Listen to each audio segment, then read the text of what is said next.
Assalamualaikum warahmatullahi wabarakatuh.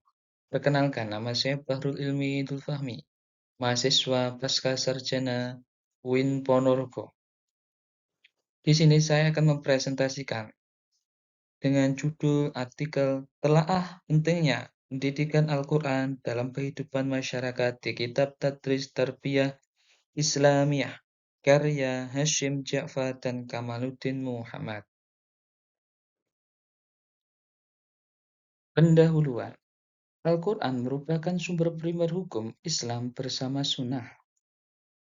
Ijma' dan qiyas bukan sumber, melainkan metode untuk menemukan hukum. Dalil berfungsi sebagai bukti atau penunjuk dalam Al-Quran untuk memahami perintah dan larangan Allah. Selanjutnya, bisa dilihat sebagai teks utama dalam perjalanan sejarah peradaban Arab. Di samping itu, Al-Quran merupakan satu-satunya kitab Allah yang tetap terpelihara keasliannya, maknanya hingga kini. Sebab ia senantiasa terjaga melalui hafalan para penghafal Al-Quran melalui mushaf yang terus dicetak.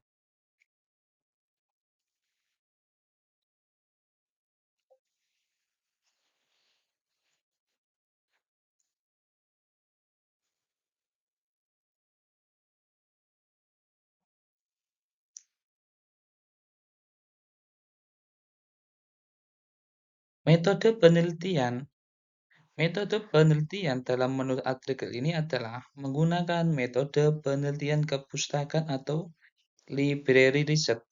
Sumber utama dalam artikel ini adalah kitab Tadris At-Tarbiyah Al-Islamiyah, karya Hasan Ja'far Al-Khalifah dan Kamaluddin Muhammad. Sedangkan sumber primer adalah hasil penelitian terdahulu yang terkait dengan tema pendidikan Al-Quran. Teknik analisis yang digunakan dalam penelitian ini adalah konten analisis. Langkah konten analisis adalah mengidentifikasikan isi dalam buku primer dan dianalisis dengan temuan terdahulu yang sudah dipublikasikan pada jurnal ilmiah. Pembahasan. Al-Quran merupakan kitab suci yang menghimpun ayat-ayat Allah dan menggambarkan sifat-sifat Tuhan secara moderat agar mudah dipahami manusia. Diturunkan secara berangsur-angsur selama 23 tahun di Mekah dan Madinah. Al-Quran menjadi sumber utama ajaran Islam yang melandasi perkembangan ilmu pengetahuan, syariat, serta peradaban umat. Nama Al-Quran mencerminkan hakikat, sifat, dan fungsinya sebagai petunjuk hidup.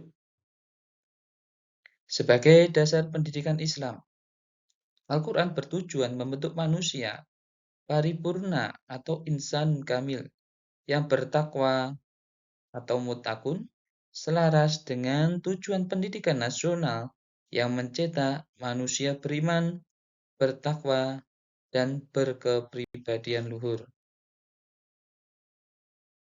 Kesimpulan, berangkat dari hasil pembahasan di atas ditemukan pemikiran Hasan Ja'far Al-Khalifah dan Kamaluddin Muhammad tentang pendidikan Al-Quran, yaitu 1. Al-Quran merupakan sumber utama ajaran Islam yang memiliki kedudukan tertinggi dalam membimbing kehidupan manusia. 2. Al-Quran sebagai wahyu Allah menjadi pedoman hidup umat Islam, mencakup tuntunan spiritual, moral, sosial, dan pembentukan akhlak mulia. 3. Al-Quran berperan penting dalam membentuk manusia yang bertakwa, muttaqun, dan berkepribadian sempurna atau insanu kamil sesuai dengan cita-cita pendidikan nasional. 4.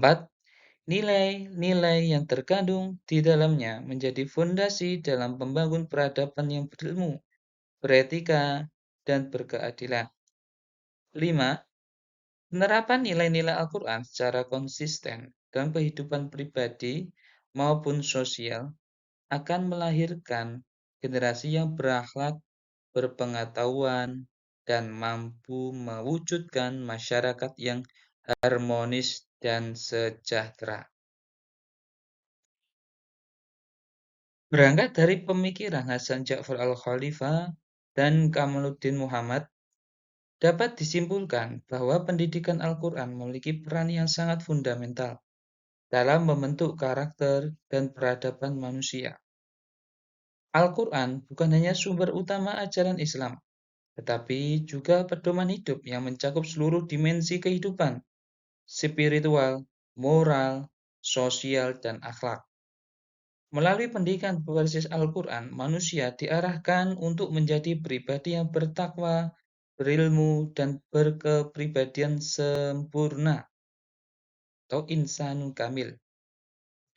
Nilai-nilai yang terkandung di dalamnya menjadi landasan bagi pembangunan peradaban yang berkeadilan, beretika, dan berilmu pengetahuan.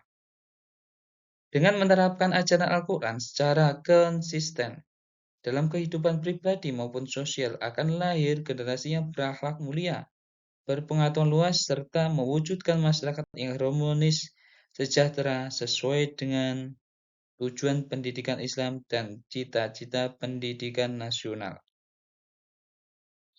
Terima kasih, saya sampaikan kritik dan saran kami tunggu. Cukup sekian. Wassalamualaikum warahmatullahi wabarakatuh.